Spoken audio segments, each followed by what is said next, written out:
belə bağda məndə xarici. Orada başqa, gedirsiniz orada onları oxumağa, buraya gələndə bunları oxumağa. Məmud müəllim, Tofiq Mirzəyev bizim istedadlı aktyorlarımızdan biridir və hal-hazırda İsraildə yaşayır. Siz ondan bir xatirələriniz də var, mən oxumuşam. Azərbaycan televiziyasında ilk süfrə verişi, yəni mətbəx verişi ilk dəfə ASTV-də səhər proqramında bir rubrik olmuşdu, süfrə. Və onun ilk aparıcısı mən olmuşdum. Və mən orada dəvət eləyirdim. Tofiq Mirzəyevi də orada dəvət eləmişdi. Bu neçənci illərdə olub? Bu geçmiş əsrin axırlarında, 97-də, 98-də, 99-da, 2000-ci illərdə belə. Tofiq Mirzəyevlə belə olub ki, mən bir zaman teatrdan ayrılmışdım. Bəli.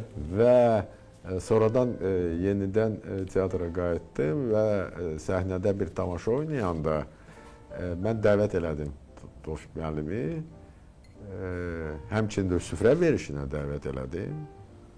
O süfrə verişində... O pişirirdi, oraya pişirirdi. Elə əl qabiliyyəti var. Bəli, bəli, çox gözəl, çox gözəl.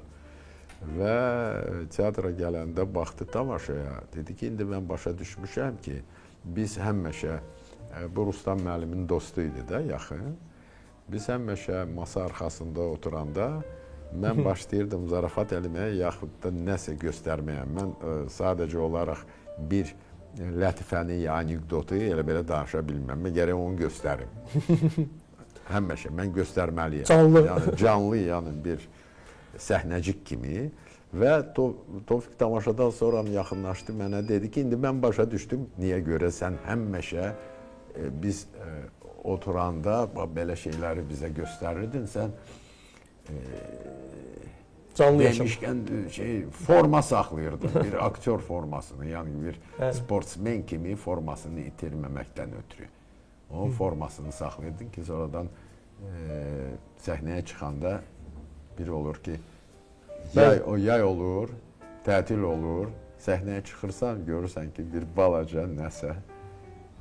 Təbii ki. Gərək formanı həmişə saxlayasan. İndi əlaqəniz yoxdur ki, ondan?